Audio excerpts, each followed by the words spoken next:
നമസ്കാരം.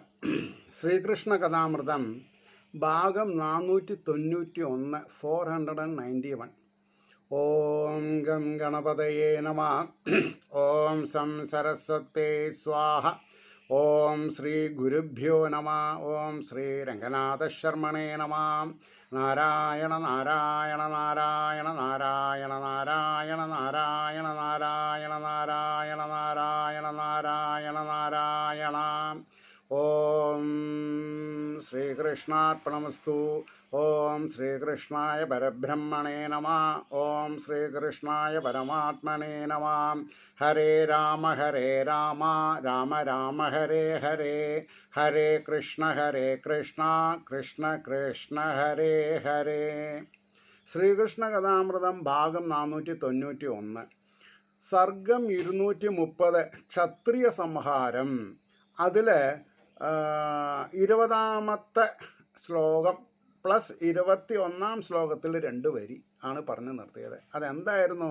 പിതാവിൻ്റെ ശിരസ് അർജുനാത്മജന്മാരിൽ നിന്നുടൻ കൊണ്ടുവന്ന് ശരീരത്തിൽ യോജിപ്പിച്ചു മഹാഗ്നിയിൽ യജിച്ചാൻ അഖിലാത്മാവാം സർവദേവസ്വരൂപനേ. സർവദേവസ്വരൂപനെ, അത് ആദിനാരായണൻ എന്ന പേരിൽ അറിയപ്പെടുന്ന ആളാണ്.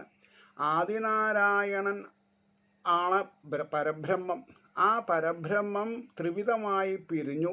അതിൽ തമോ ഗുണപ്രധാനിയായിരിക്കുന്ന പരമശിവൻ ലയനപ്രക്രിയ ചെയ്യണു.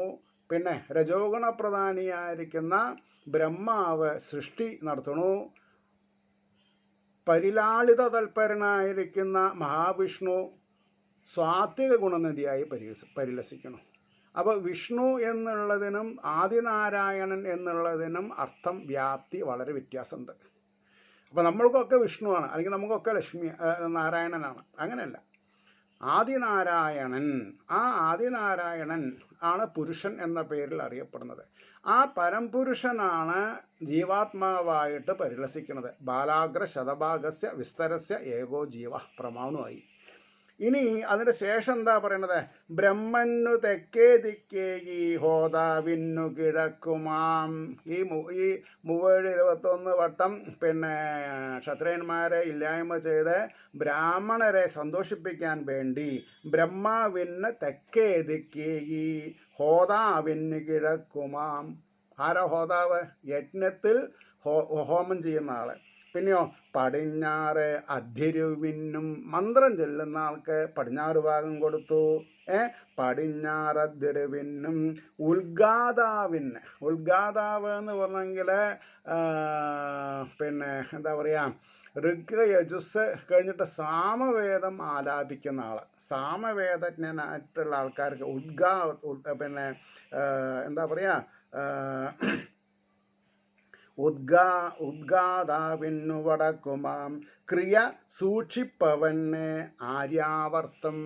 കർമ്മം സംരക്ഷിച്ച് വരുന്നവനാണ് ആര്യാവർത്തം, ഭൂമണ്ഡലം കൊടുത്തത്. സഭ്യർക്ക് ശിഷ്ടവും. സഭ്യര് എന്ന് പറഞ്ഞാരാ? സഭയിലുള്ളവരേനാണ് സഭ്യര് എന്ന് പറഞ്ഞത്. അവർക്ക് ശിഷ്ടവും ബാക്കിയുള്ളതും. പിന്നീട് അവഭൃത സ്നാനം. അപ്പോൾ യജ്ഞം കഴിഞ്ഞാൽ പിന്നെ എന്ത് വേണം? അപവൃത സ്നാനം. അപവൃത സ്നാനം ചെയ്ത് പാപമൊഴിഞ്ഞവൻ ശോഭിച്ചാൻ ബ്രഹ്മനദിയിൽ കാർ നീങ്ങി രവി പോലവേ. അതായത് കാറ് നീങ്ങി എന്ന് പറഞ്ഞിട്ടുണ്ടെങ്കിൽ അംബാസഡർ അല്ലെങ്കിൽ ടൊയോട്ട അല്ലെങ്കിൽ കിവി എന്നുള്ള അർത്ഥത്തില്ല. മഴക്കാറ് നീങ്ങിയ സൂര്യനെ പോലെ ശോഭിച്ചു. എന്താ കാരണം?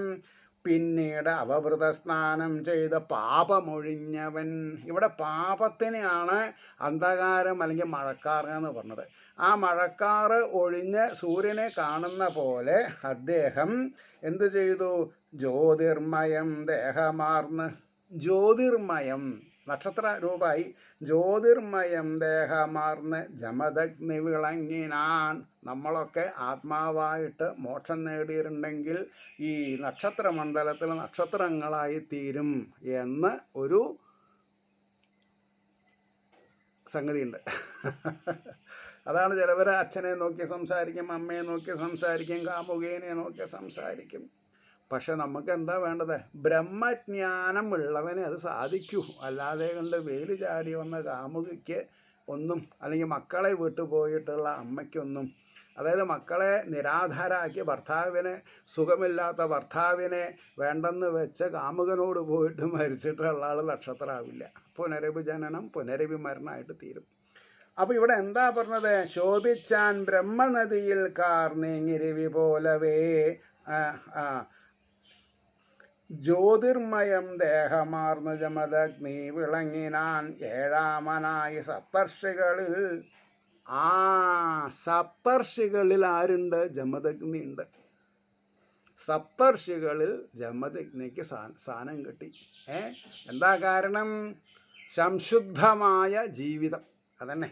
അപ്പോൾ ഏഴാമനായ സപ്തർഷികളിൽ ആ രാമപൂജിതൻ, പരശുരാമനാൽ പൂജിക്കപ്പെട്ട് ഭാവി മന്നന്തരത്തിങ്കൽ മഹാനാം ജമദഗ്നും, എന്താ പറഞ്ഞത്? ഭാവി മന്നന്തരത്തിൽ, വരാൻ പോകുന്ന മന്യന്തരത്തില് മഹാനാം ജമദഗ്നും വേദപ്രവർത്തകന്മാരും സപ്തർഷികളും മിന്നിടും. അപ്പം ഞാനിവിടെ 18 എന്ന് എഴുതി വെച്ചിട്ടുണ്ട്. എന്താ 18 എന്ന് എഴുതി വെക്കാൻ കാരണം? അതിന് 18ാമത്തെ ശ്ലോകം വായിച്ചാൽ നമുക്ക് മനസ്സിലാവും. ഇപ്പം നമ്മൾ വായിച്ചത് ഏതാ? 25. 18ാമത്തെ ശ്ലോകം പറഞ്ഞത് ബ്രഹ്മദ്വേഷികൾ പേടിക്കും ചോരപ്പുഴയൊഴുക്കിനാൻ പിതാവിനെ കൊന്ന് ഓതി ഈ 21 വട്ടമാം അച്ഛൻ്റെ പ്രീതിക്ക് വേണ്ടിയിട്ട് എല്ലാ കാര്യങ്ങളും ചെയ്തിട്ടുണ്ട്. അതന്നെ. അപ്പോൾ അച്ഛനെ, ജമദഗ്നി മഹർഷിയെ പരശുരാമൻ്റെ ശ്രേഷ്ഠമായ കർമ്മം കൊണ്ടാണ് എന്ത് കിട്ടിയത്? സപ്തർഷിത്വം കിട്ടിയത്. അപ്പോൾ മക്കൾക്ക് ചില ഉത്തരവാദിത്തങ്ങളുണ്ട് എന്നുള്ളത് ഭാഗവതം വായിച്ചിട്ട് മനസ്സിലാക്കണം. അല്ലാതെ ഉണ്ട് ഉച്ചത്തിൽ നിലവിളിച്ച് ആക്രോശിച്ച് വായിച്ചു, അതുകൊണ്ടായില്ല. അല്ലെങ്കിൽ പിന്നെ നല്ല പാൽപ്പായസം ഒരു ദിവസം, പാൽപ്പായസം ഒരു ദിവസം, പരിപ്പ് പായസം ഒരു പ്രാവശ്യം, സേമിയ പായസം, അതുകൊണ്ടും ആയില്ല. അപ്പം എന്തായി? മഹേന്ദ്രാദിയിൽ ഇപ്പോഴും, മഹേന്ദ്രാദിയിൽ ഇപ്പോഴും ചിരഞ്ജീവിയായിട്ട് പ്രശാന്തനായി സൗമ്യനായി വാഴുകയാം സിദ്ധഗന്ധർവാദികൾ വാഴ്ത്തും പരാൽപരൻ. ഈ വണ്ണം ഭൃഗുവംശത്തിൽ പിറന്ന ജഗദീശ്വരൻ പരശുരാമൻ. ഈ വണ്ണം ഭൃഗുവംശത്തിൽ പിറന്ന ജഗദീശ്വരൻ ദുഷ്ടഭൂപാലരെ കൊന്ന് ഭൂഭാരം